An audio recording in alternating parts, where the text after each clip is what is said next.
Assalamualaikum warahmatullahi wabarakatuh. Selamat datang dalam cerita yang penuh dengan ketegangan dan konflik batin. Semoga kisah ini dapat membawa pembaca pada perjalanan yang menggugah, memaksa kita untuk berpikir tentang harga dari setiap keputusan yang kita buat dalam hidup. Seperti Bima, kita semua memiliki pilihan, namun setiap pilihan membawa konsekuensi. Semoga kisah ini dapat memberi pelajaran berharga bagi kita semua.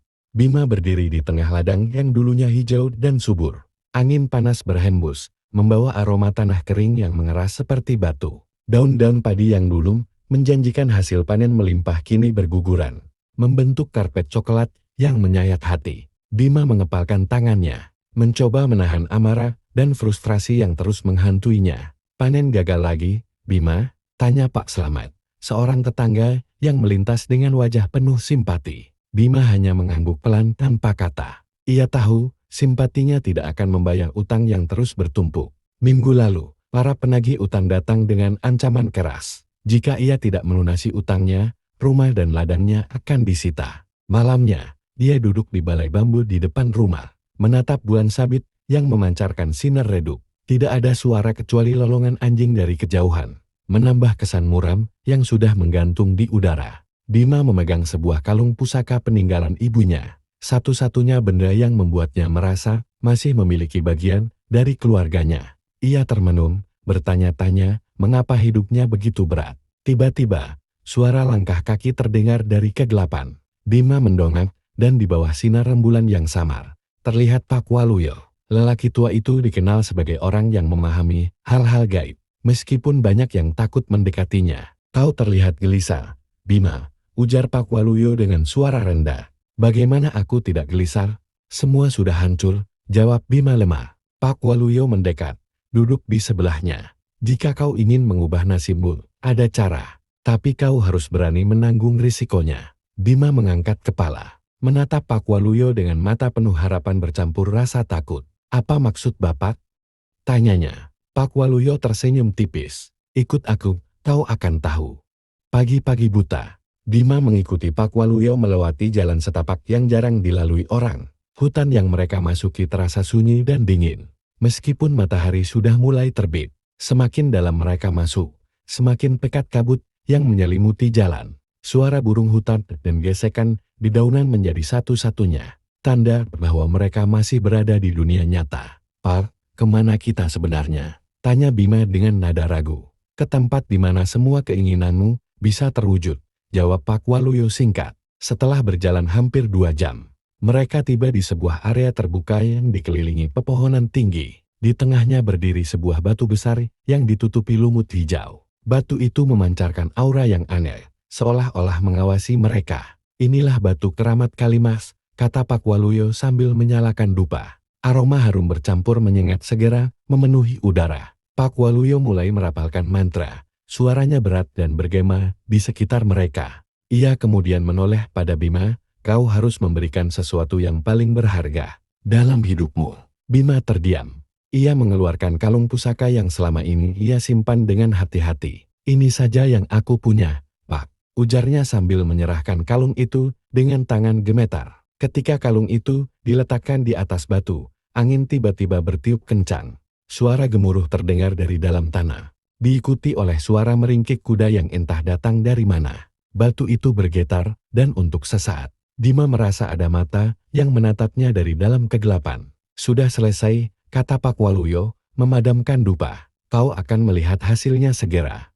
Pagi itu, Bima bangun dengan perasaan aneh. Ia merasa tubuhnya lebih ringan, seolah beban hidup yang selama ini menekan pundaknya telah menghilang. Ketika ia melangkah keluar rumah, matanya membelalak.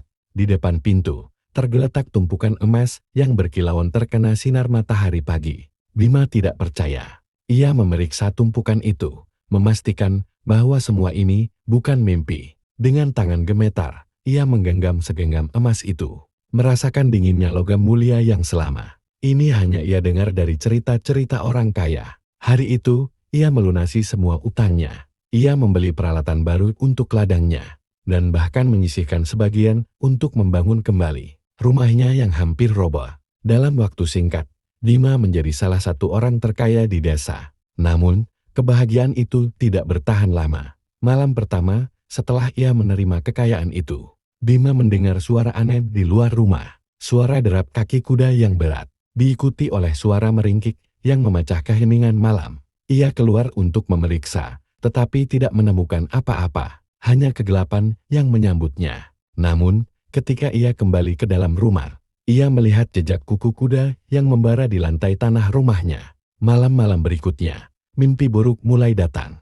Ia bermimpi tentang seekor kuda hitam dengan mata merah, menyala, yang berdiri di tengah ladangnya. Kuda itu berbicara dalam bahasa yang tidak ia mengerti, tetapi nada suara itu mengancam. Kau telah mengambil apa yang bukan milikmu. Suara itu bergema di pikirannya, bahkan setelah ia terbangun. Bayangan kuda hitam itu terus menghantuinya, membuatnya sadar bahwa kekayaan yang ia terima tidak datang tanpa konsekuensi. Bima merasa hidupnya semakin tak terkendali. Siang hari ia menikmati kekayaan yang tak pernah ia impikan sebelumnya. Tetapi malam hari menjadi mimpi buruk yang tak berkesudahan. Bayangan kuda hitam dengan mata merah terus hadir dalam mimpinya, semakin jelas dan menyeramkan setiap malam. Suatu malam, saat Bima tengah duduk di ruang tamu, suara derap kaki kuda terdengar lagi dari luar rumahnya. Kali ini suara itu lebih keras, seperti kuda yang sedang berlari mengelilingi rumah. Dengan gemetar, ia membuka pintu, berharap menemukan apapun yang nyata. Namun, di luar, hanya ada kegelapan pekat. Ketika ia kembali ke dalam rumah, jejak kuku kuda membakar lantai tanahnya. Udara terasa semakin berat, dan sebuah suara bergema dari sudut ruangan. Suara yang dingin dan mematikan. Bayar dengan darah, atau kau akan kehilangan segalanya. Bima merasa tubuhnya lemas. Ia berusaha mengabaikan suara itu. Tetapi kata-kata tersebut terus terngiang di telinganya bahkan saat ia mencoba tidur. Ia mulai sadar bahwa apa yang ia peroleh dari Batu Kalimas bukanlah hadiah, melainkan kutukan. Pagi berikutnya, ia memutuskan untuk menemui Pak Waluyo. Pak, apa arti semua ini? Mengapa saya terus dihantui? Tanyanya dengan nada putus asa. Pak Waluyo menatapnya lama sebelum menjawab. Kau mendapatkan kekayaan, tetapi Batu Kalimas tidak pernah memberi tanpa mengambil. Kau harus memilih hidupmu sendiri atau seseorang yang kau cintai. Perkataan itu menghantam Bima seperti petir. Ia tidak memiliki banyak orang yang ia cintai. Satu-satunya orang yang ada di pikirannya adalah Sari, adiknya yang tinggal di desa sebelah. Ketakutan merayap di hatinya. Jika ia tidak mengambil keputusan segera, ia tahu bahwa sesuatu yang buruk akan terjadi tidak hanya padanya, tetapi juga pada orang-orang yang ia sayangi. Dalam keputusasaan, Bima memutuskan untuk kembali ke Batu Kalimas. Kali ini, ia memohon pada Pak Waluyo untuk membantunya membatalkan perjanjian. Awalnya, Pak Waluyo ragu. Tidak ada yang pernah membatalkan perjanjian dengan Batu Kalimas tanpa kehilangan sesuatu yang besar, katanya.